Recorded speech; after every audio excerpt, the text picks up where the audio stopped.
Hello, Minnesota. Hello, Gophers.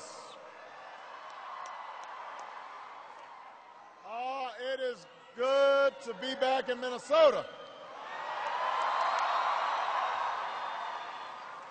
And it's an honor to be standing here next to your next governor, Mark Dayton.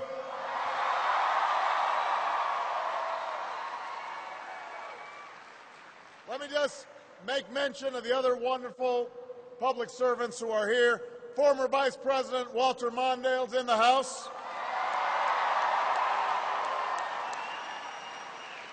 Your terrific pair of senators, Amy Klobuchar and Al Franken, are here.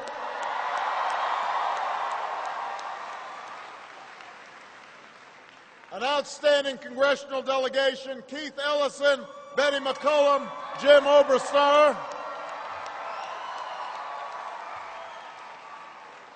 All the great candidates on the DFL ticket are here today, and we're thrilled to see them. And obviously, I am very honored to be here with Mark because I served with Mark in the United States Senate.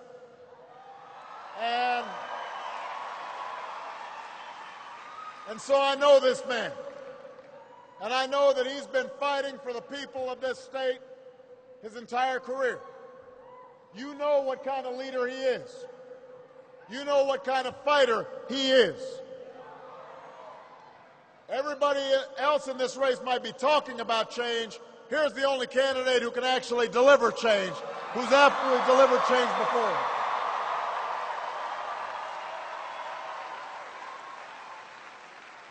It's the only candidate who's helped grow this state's economy. The only candidate who's put people back to work. The only candidate who's saved taxpayer dollars by cutting waste and abuse. So you know Mark Dayton. He's got a track record. He's the only candidate in this race who will stand up for the middle class, who's got a plan to balance the budget without sacrificing our children's education.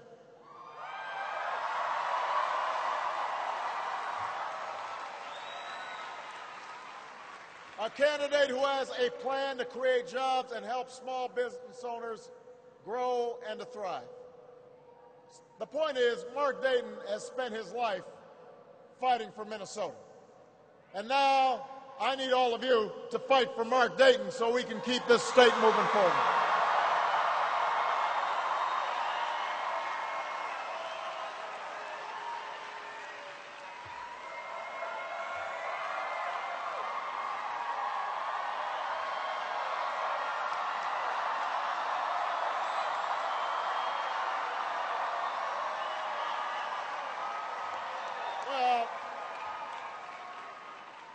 It looks like you're kind of fired up. And I need you fired up. Because in just 10 days, you have the chance not just to set the direction of this state, but also help to determine the direction of this country. Not just for the next 2 years, but the next 5 years, the next 10 years, the next 20 years. And just like you did in 2008, you have the chance to defy the conventional wisdom. Because right now the conventional wisdom is that you can't overcome the cynicism of politics, that you can't overcome all the special interest money that Mark was talking about, that you can't tackle big challenges, that the political system just can't digest it. The same way that they said in 2008 that you can't elect a skinny guy with a funny name to the presidency of the United States of America. And so in 2008 you said, yes, we can. In 2010, you've got to say, yes, we can.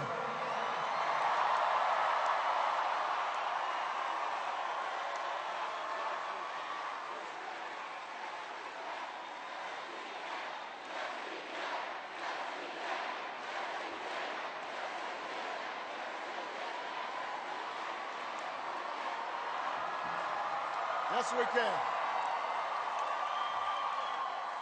Now, look, there is no doubt that this is going to be a difficult election. And it's because we've been through an incredibly difficult time for our nation. For most of the last decade, the middle class in America was getting pounded. Give you a few statistics. Between 2001 and 2009, when Republicans were in charge, the middle class saw their incomes go down by 5% during that period. That's not according to me, that's according to the Wall Street Journal. Between that same period, we had the slowest, most sluggish job growth of any time since World War II. So this was a lost decade for middle-class families. Costs of everything from health care to getting a college education were skyrocketing. Jobs were disappearing overseas. Too many parents had to say to their kids, you know, we might not be able to afford to send you to college.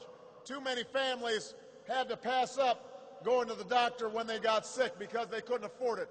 Too many Americans having 2, 3 jobs and still not being able to make ends meet. And then all of this culminated in the worst financial crisis and the worst economic crisis since the Great Depression. I want everybody to think back to when I was first sworn in.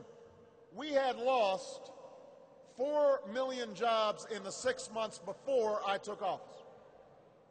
We lost 750,000 the month I took the oath. 600,000 the month after that, 600,000 more the month after that. We lost almost 8 million jobs, almost all of them lost before any of our economic policies could be put into place. And when I arrived in Washington, my hope was that we could put politics aside for a moment to meet this once-in-a-generation challenge. My hope was we could stop the division and the bickering and the partisanship that had dominated Washington, and that we could come together to solve problems because although we are proud Democrats, we are prouder to be Americans, Minnesota.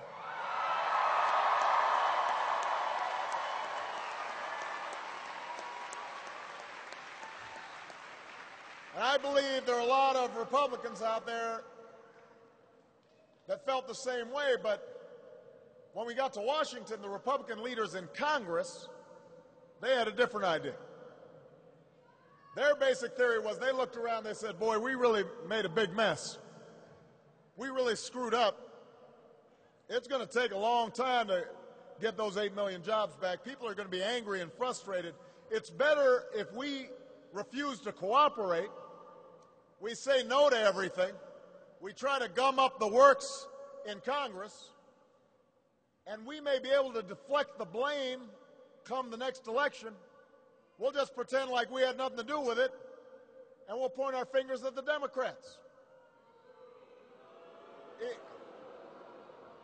In other words,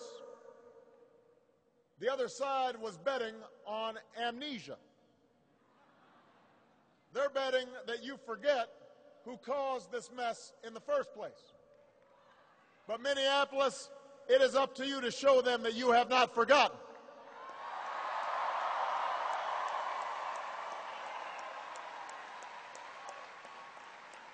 It's up to you to remember that this election is a choice between the policies that got us into this mess and the policies that are leading us out of this mess. It's a choice between the past and the future, a choice between hope and fear, a choice between falling backwards and moving forwards. And I don't know about you, but I want to move forward. I don't want to go backwards.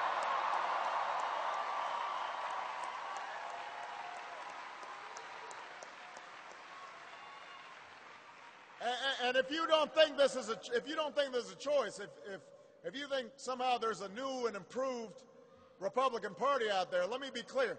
The chair of the Republican Campaign Committee was asked, well, what are you going to do if you take over Congress?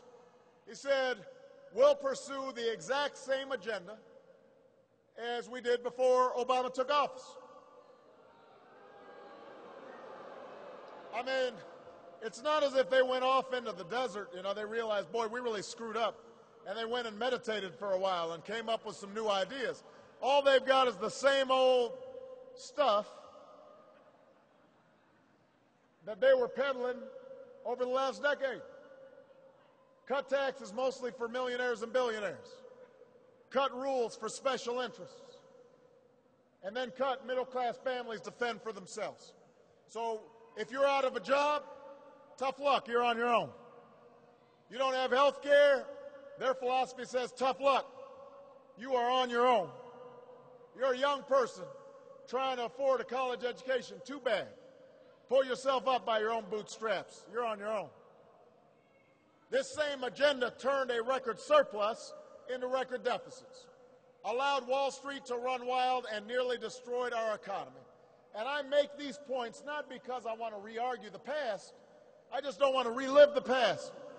We can't afford it.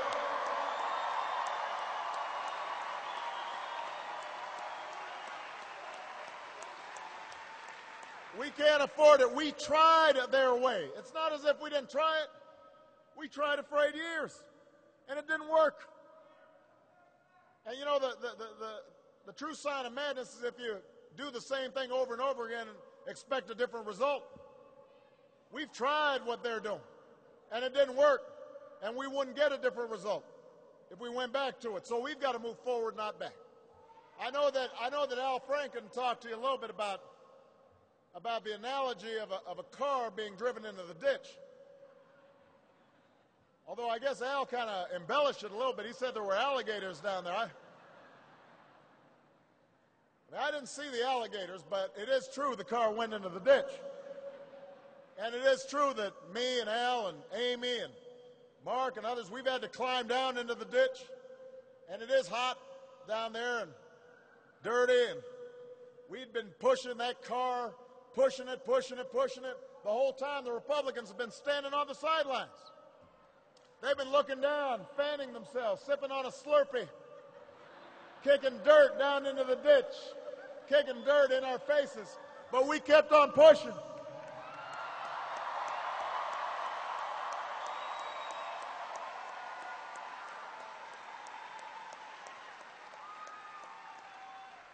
Finally, we got this car up on level ground, and yes, it's a little beat up. It needs to go to the body shop. It's got some dents. It needs a tune-up, but it's pointing in the right direction. And now we've got the Republicans tapping us on the shoulder saying, we want the keys back. You can't have the keys back. You don't know how to drive.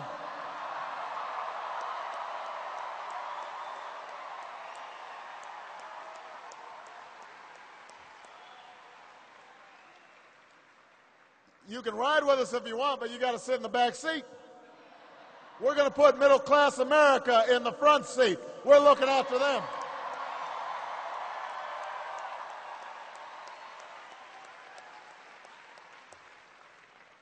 I mean, you have noticed when you want to go forward, what do you do with your car?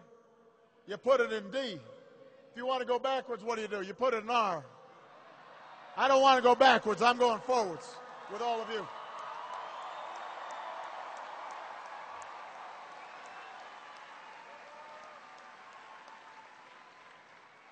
Minnesota, because of the steps we've taken, we no longer face the possibility of a second depression. The economy is growing again. We've seen 9 straight months of private sector job growth, but we've still got a long way to go. There are a lot of folks hurting out there, a lot of people hanging by a thread. There's still families who have members who were desperate for a job. There's still a lot of folks who are still worried about losing their home. That's what keeps me up at night. That's what keeps Mark up at night. That's what keeps us fighting. Because we've got a different idea about what the future should hold for America. And it's an idea rooted in our belief about how this country was built. We understand government can't solve every problem. We know government has to be lean and mean. We know that everybody who pays taxes expects efficiency. They don't want to see their tax dollars wasted. But in the words of the first Republican president, Abraham Lincoln, who, by the way, could not win the nomination in the Republican Party these days, we also believe that a government should do for the people what they cannot do better for themselves. That we believe in an America that rewards hard work and responsibility,